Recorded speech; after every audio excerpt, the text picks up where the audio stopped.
Le téléphone portable, smartphone et tous les autres appareils électroniques nous sont très utiles au quotidien. Risque de courbature, de fatigue générale, d'insomnie, de faiblesse sexuelle, de surdité ou de cécité, des AVC, les charges électromagnétiques des téléphones portables, smartphones ou tout autre appareil électronique sont très dangereuses pour la santé et peuvent vous conduire à la mort. Utilisez désormais les autocollants anti-radiation GIA pour protéger et préserver votre vie.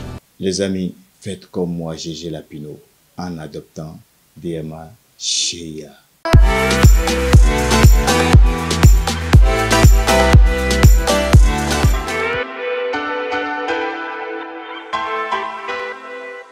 Chers internautes et fidèles de Guérit TV Monde, bonjour et bienvenue à ce tout dernier numéro de votre émission matinale, le meilleur réveil pour le compte de l'année 2024. C'est un plaisir pour moi de vous présenter ce dernier numéro et un numéro pour clôturer donc une année riche en actualité, en découverte et en partage.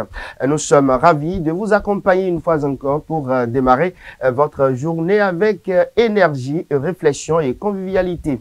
Au programme ce matin, la une de la presse avec les principaux titres qui marquent l'actualité nationale et internationale. Une pause publicitaire avant le forum matinal où Mathieu Bocor nous donnera son point de vue sur la réaction de la diplomatie béninoise face à l'accusation du président du Niger. La météo pour connaître les prévisions climatiques du jour, la page santé, l'interview matinale et enfin le coin cuisine pour finir sur une note gourmande. Je serai avec Fauzia Assefou. Installez-vous confortablement. C'est le meilleur réveil ici et maintenant pour une matinée réussie. On démarre avec la une de la presse avec le talentueux Mathieu Bocor. Mathieu Bocor, bonjour. Bonjour Chancetine, bonjour à tous les amis internautes. Vous êtes encore là ce matin. Ce matin, grâce à Dieu. À vous l'antenne. Allez, mesdames et messieurs, on démarre bien évidemment par le perroquet qui met en manchette conférence nationale des forces vives de la nation. 35 ans déjà, le clergé catholique persiste, signe puis innove. Matin libre qui met nouvelle accusation des autorités nigériennes. Le Bénin proteste auprès de la chargée d'affaires du Niger, Olusegun Bakari, réaffirme la disponibilité du Bénin au dialogue entre les deux pays. Le patriote, les 10 hommes qui ont fait l'année 2024 placardée justement à la une du quotidien Le Patriote. L'Indépendant repart de corps à la caserne militaire de Dessa Alada. Le président Patrice Talon galvanise la troupe. Le coopérant, journée municipale de la jeunesse à Porto Novo. Le patriarche Karim Da Silva, distingué pour ses nombreuses actions en faveur du développement, la capacité de l'épanouissement des Porto-Noviens.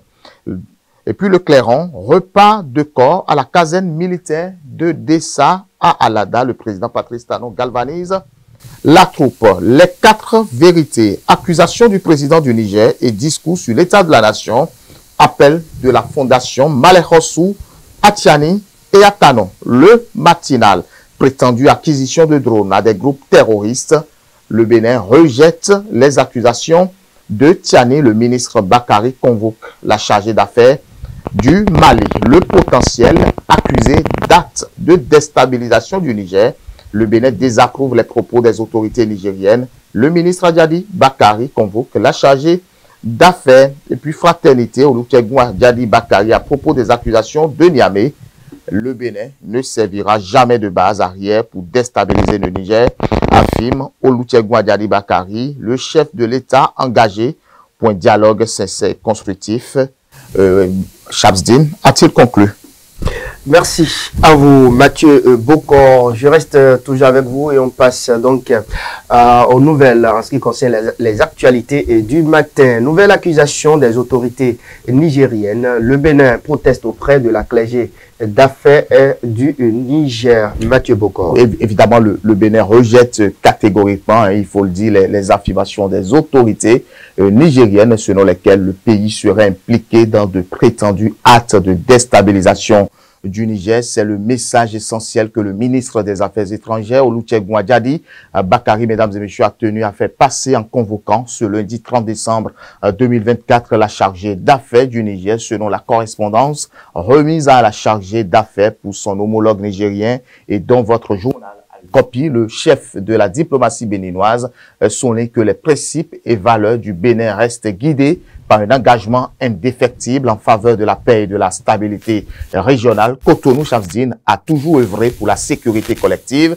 et la fraternité entre les nations. Vous le savez, ces valeurs sont au cœur de sa politique étrangère. Il est inadmissible que le pays soit associé à des intentions contraires à ses idéaux, d'autant plus que les accusations portées contre lui sont absolument fausses et dénuées de tout fondement objectif. Le contenu de la lettre révèle aussi que, mus par les esprits de dialogue, nous avons pris l'initiative par des correspondances officielles de proposer des rencontres entre nos autorités militaires respectives. Ces échanges que nous appelons de nos vœux visent à renforcer la transparence et à promouvoir une coopération sincère pour relever les défis sécuritaires communs. Le Bénin demeure par ailleurs très engagé dans la préservation et le renforcement des liens historiques qui unissent les deux pays et leur peuple. Il est donc particulièrement regrettable que de telles accusations injustifiées soient portées contre le pays au risque de fragiliser ses relations séculaires, a ajouté le ministre des Affaires étrangères.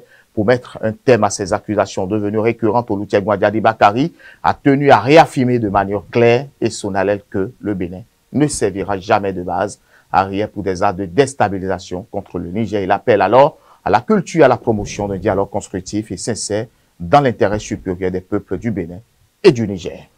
Une animatrice de radio Solidarité FM de Djougou décédée. Oui, très bref, un décès dans le rang des professionnels des médias. Albertine Soussafé, animatrice vedette en langue nationale ou pas, à Radio Solidarité FM de Djougou, n'est plus. Elle est décédée ce samedi, justement 28 décembre 2024, père son âme, Shamsdine. Paix à son âme. On ne sait pas ce qui se passe dans la corporation, dans notre corporation, hein? Union de prière. À Union de prière.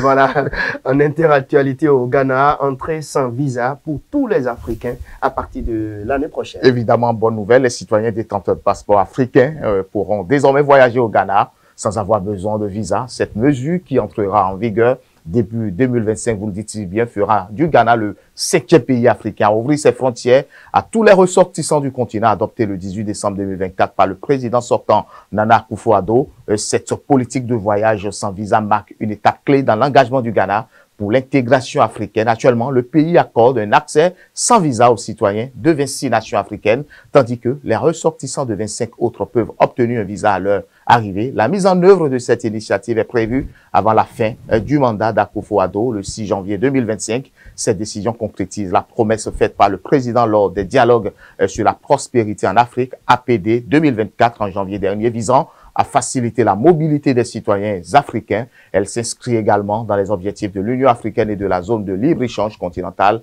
africaine, visant à réduire les obstacles au commerce et à la coopération entre les nations Shamsdine du continent. Merci à vous, Mathieu Bocor. On poursuit toujours cette rubrique démarrage de la Ligue 3 de football. Début de saison difficile pour Étalon FC. Oui, malgré un engagement indéniable des 22 acteurs sur le terrain, les Étalons FC n'ont jamais réellement trouvé la faille dans la défense bien organisée de la JSV. Les locaux, plus efficaces dans les deux surfaces, ont su capitaliser sur les opportunités pour marquer à 2 reprises, condamnant les visiteurs à répartir bredouille. Ce faux pas inaugural place déjà Étalon FC dans une situation délicate, dans une compétition où chaque point compte. L'entraîneur Symphorien Théou devra remobiliser son groupe pour aborder au mieux la deuxième journée prévue le 3 janvier 2025. Ce match qui se disputera à Savi-Gankwe face à la Jam revêt une importance cruciale car une nouvelle contre-performance pourrait compliquer davantage les ambitions du club pour cette saison face à une adversité toujours élevée en Ligue 3. Étalon FC devra faire preuve de résilience et trouver rapidement leur efficacité pour éviter de s'enliser dès le début du championnat. La pression est donc palpable avant cette échéance décisive. Les supporters fidèles et optimistes espèrent un sursaut d'orgueil de leur équipe pour effacer cette entrée en matière difficile et relancer la dynamique. Et la balle est désormais donc dans le camp des étalons FC. Voilà, c'est un peu ça, Chamdine. Voilà un peu ce que nous pourrons savoir de la page des sports. Voilà. Merci à vous, Mathieu Kolaole Bokor. Je vous retrouve dans un instant dans le forum matinal.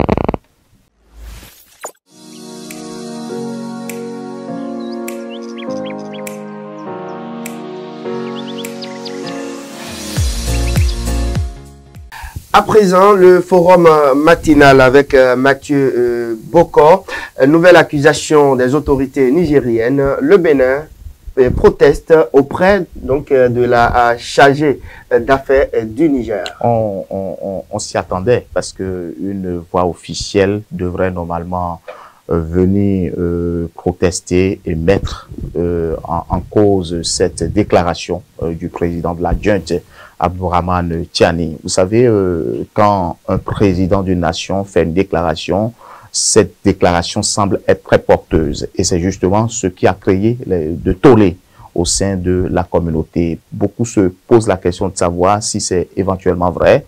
Mais évidemment, quand nous avons essayé de faire nos enquêtes, d'analyser un peu le fond et la forme des propos du président Tiani, on semble peut-être comprendre que il y a des dessous, il y a des choses qui ne frôlent pas bien. Et justement, c'est la procédure administrative normale par laquelle il faut prendre part pour pouvoir peut-être resserrer les liens de coopération. Et c'est justement ce que le ministre des Affaires étrangères a fait. Moi, je pense personnellement, tel que beaucoup l'ont estimé, que le président Tiani a fait de faux pas. Faux pas dans la diplomatie parce que on ne dit pas tout devant la presse, on ne dit pas tout devant les médias. Il semblerait que nous avons un ambassadeur qui se trouve au Niger. Je pense que la voie normale, c'est d'interpeller notre ambassadeur et de lui faire part peut-être de ses inquiétudes pour pouvoir comprendre un peu la situation, voilà, comprendre un peu ce que adviendrait de ces 100 drones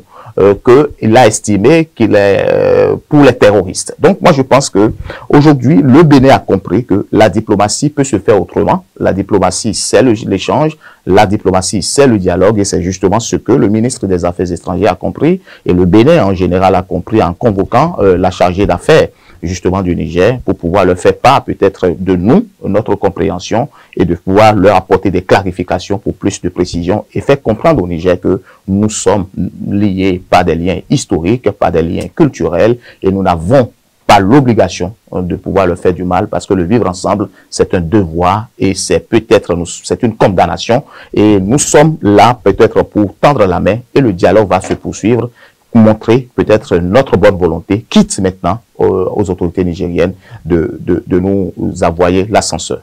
Donc, selon vous, c'est une sortie réussie pour le ministre Adjadi Bakari? Une sortie réussie. Moi, je pense quand même que la diplomatie béninoise montre de jour en jour que ce qui importe, c'est la coopération. Ce qui importe, c'est le dialogue. Ce qui importe, c'est de se comprendre. Il n'y a aucune incompréhension, aucun litige qui ne peut jamais être négocié. Moi, je pense que déjà depuis le 26 juillet 2023, où la junte a pris le pouvoir, il y a eu des incompréhensions, mais je pense quand même qu'il y a eu aussi des négociations. Le Bénin a compris quand même qu'il faut tendre la main, le Bénin a compris qu'il faut ouvrir ses frontières, le Bénin a compris que, qu'on le veuille ou non, le peuple nigérien, c'est le peuple béninois, le peuple béninois, c'est le peuple nigérien. Donc, on ne peut rien faire que à pouvoir sauvegarder les intérêts communs.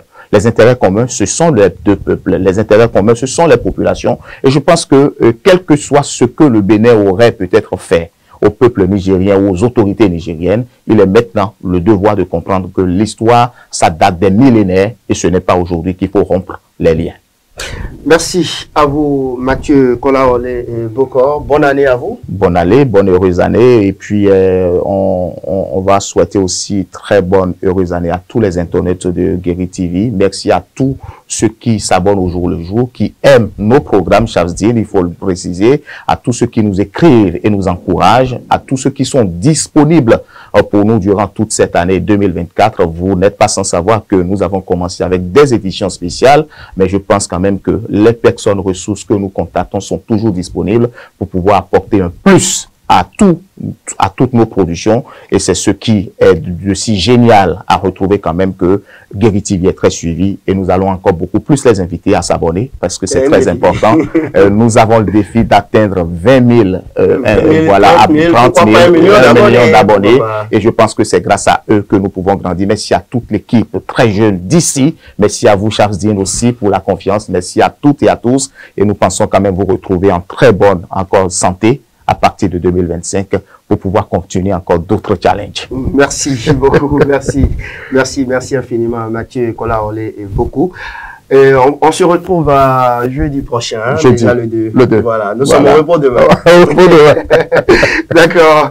Nous poursuivons donc l'émission matinale, le meilleur réveil. Et cette fois-ci, nous allons retrouver la météo. Vous organisez un mariage, un anniversaire, un baptême, un séminaire, un spectacle, un meeting politique ou tout autre événement, Guérit TV Monde vous propose un service de sonorisation professionnelle de meilleure qualité. Pour plus d'informations, contactez-nous au +229 91 19 10 10. Guérit TV Monde, le leader des Web TV.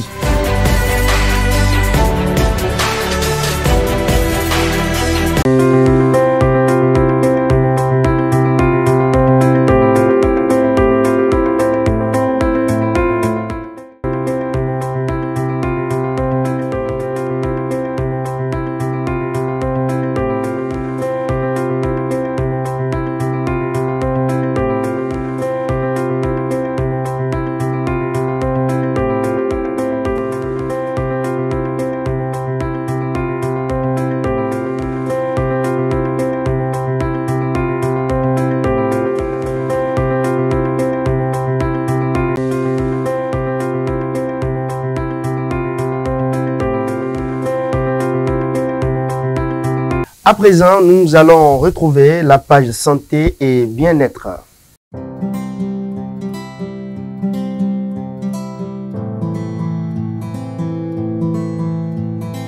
Votre rubrique santé et bien-être de ce jour apporte toutes les notions nécessaires sur l'incontinence urinaire. C'est une incapacité de contrôler la miction, ce qui conduit à des fuites urinaires involontaires. Cette condition peut varier en intensité, allant de petites pertes urinaires occasionnelles à des fuites fréquentes et abondantes. Les symptômes de l'incontinence urinaire peuvent varier selon le type, mais les principaux sont fuite urinaire involontaire lors de l'effort, rire, éternuement, tout ou de manière spontanée. Urgence urinaire, besoin urgent et soudain d'uriner, parfois accompagné de fuite. Fréquence élevée de miction, particulièrement la nuit. Incapacité à se retenir, sensation d'une incapacité à retenir l'urine avant de trouver des toilettes. Les causes de l'incontinence urinaire sont diverses et peuvent inclure affaiblissement des muscles pelviens, souvent en raison de l'accouchement, du vieillissement ou de l'atrophie musculaire. Problèmes neurologiques, maladies comme la sclérose en plaques, les accidents vasculaires cérébraux, AVC ou la maladie de Parkinson. Infections urinaires, troubles hormonaux. Chez les femmes, la ménopause et la baisse des estrogènes peuvent jouer un rôle. Obésité, excès de poids, exercice de pression sur la vessie, efforts physiques intenses, comme ceux pratiqués dans certains sports ou professions, des sédatifs qui affectent la capacité à contrôler les mictions. Le traitement de l'incontinence urinaire dépend du type et de la cause sous-jacente.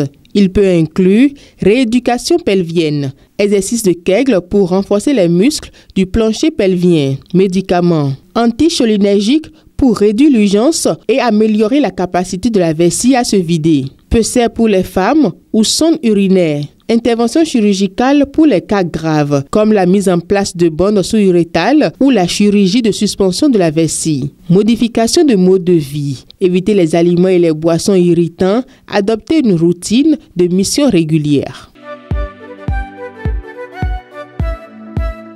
Certaines nourritures et boissons peuvent aggraver l'incontinence urinaire. Caféine. Présente dans le café, le thé, les sodas et les boissons énergisantes, elle peut irriter la vessie et augmenter la fréquence urinaire. Alcool peut provoquer une déshydratation et stimuler la production d'urine, exacerbant les fuites.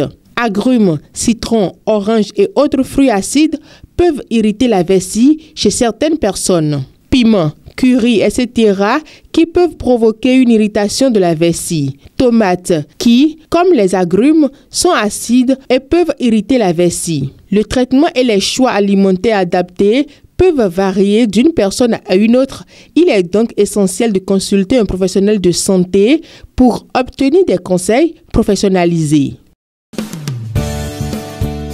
Le téléphone portable, smartphone et tous les autres appareils électroniques nous sont très utiles au quotidien. Risque de courbature, de fatigue générale, d'insomnie, de faiblesse sexuelle, de surdité ou de cécité, des AVC, les charges électromagnétiques des téléphones portables, smartphones ou tout autre appareil électronique sont très dangereuses pour la santé et peuvent vous conduire à la mort. Utilisez désormais les autocollants anti-radiation GIA pour protéger et préserver votre vie. Les amis, faites comme moi, GG Lapino, en adoptant DMA GIA.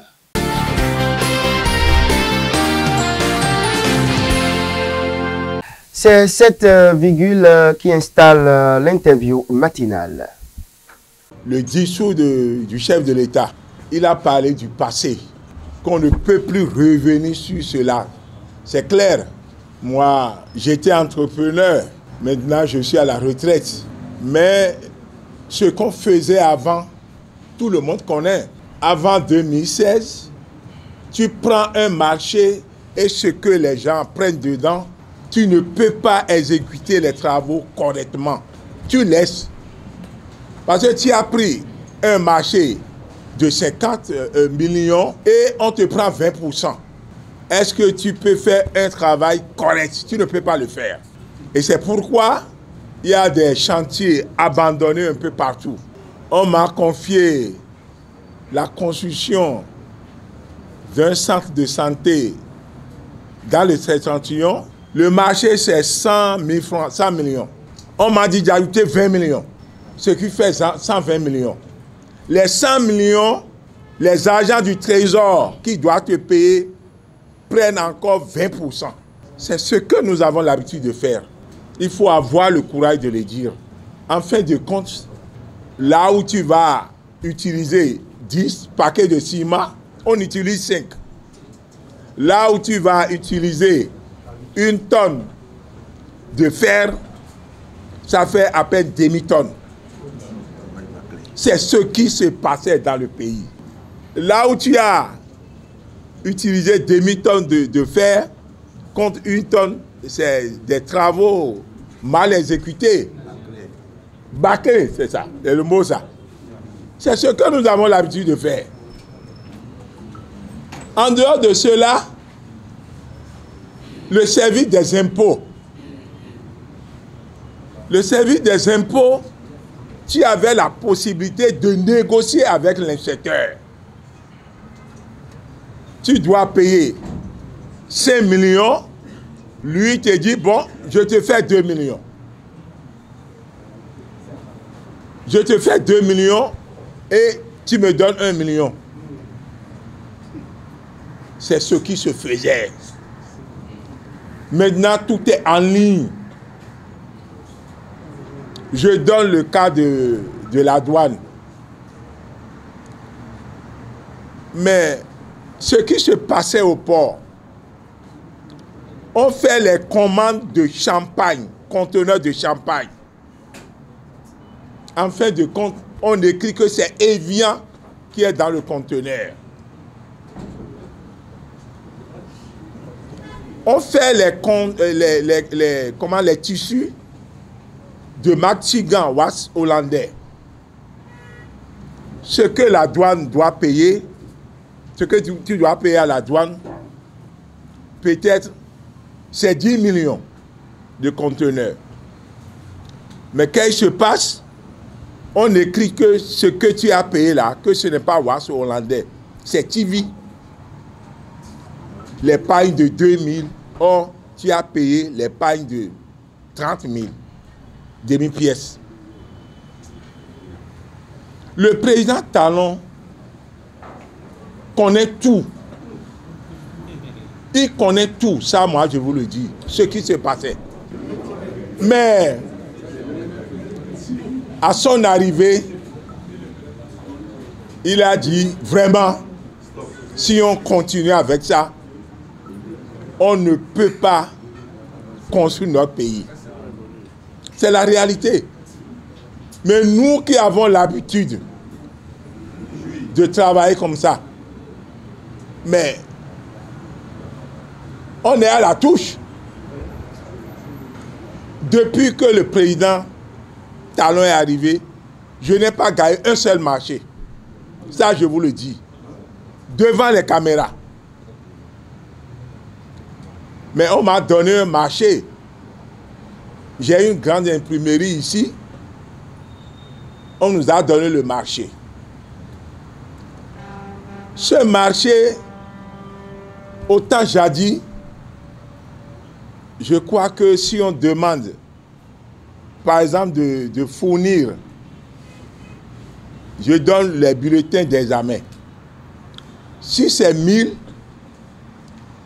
tu fais 500 et on te paye. Les 500 de surplus, c'est partagé. Le marché qu'on m'a donné, j'ai fait le calcul, mais j'ai échoué. Ce que je dis, à peine 3 ans, hein, Gafari est témoin, c'est lui qui est parti là-bas. On a dit, bon, vous avez gagné le marché. On est plus de 30. Notre société a gagné le marché. Qu'est-ce qui s'est passé? Il y a quelqu'un, parmi ceux qui ont déposé le dossier, il a appelé Gafari. Bon, Gafari, tu te trompes, tu ne peux pas faire ce marché. Hein. Si tu fais, tu vas perdre. Une perte énorme. Gafari a dit comment? Il dit, tu verras. Mais Gafari a promené partout. S'il arrive, c'est un marché de 70 millions. S'il arrive à exécuter le marché, il y aura une perte de 10 millions.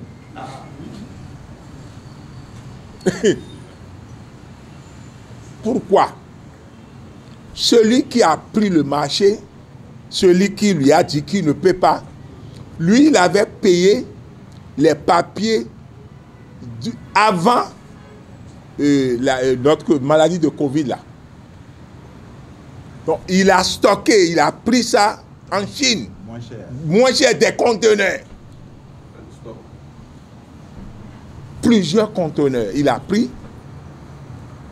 Mais comment tu peux faire concurrence avec celui-là? Il a dit non, vous ne pouvez pas. Nous, on peut les faire. Parce que nous avons un ancien stock de papier. C'est de là qu'on a perdu le marché. Donc, les entrepreneurs, avant papier RAM, nous, on a l'habitude de fournir dans les ministères. Papier RAM, 2000, 2200, tu vas gagner au moins 200 par paquet. Qu'est-ce qui se passe maintenant si on lance l'appel d'offres? Ceux qui ont des moyens vont en Chine pour payer des conteneurs. Donc ça revient sur à peine 1500 francs. Appel d'offres déposé, nous qui avons fait 2200, lui il a fait 1800. Et c'est ceux-là qui sont en train de gagner les marchés. Ceux qui ont de moyens, ils vont en Chine payer ici. Et c'est pourquoi on dit dans le pays que tout est bloqué. Ce n'est pas le président Talon. C'est ceux qui ont de moyens qui sont en train de gagner les marchés. Je ne sais pas par quels moyens nous allons faire pour que ces entrepreneurs-là, ceux qui ont de pensent aussi aux pauvres. Au lieu de livrer ces papiers RAM à ceux qui sont ici, ils fournissent directement à l'État. Directement. Mais l'État veut ce qui est moins cher. Donc, si on nous vend, nous, on est obligé de mettre un peu dessus avant de vendre à l'État. Donc, c'est ce qui se passe dans le pays.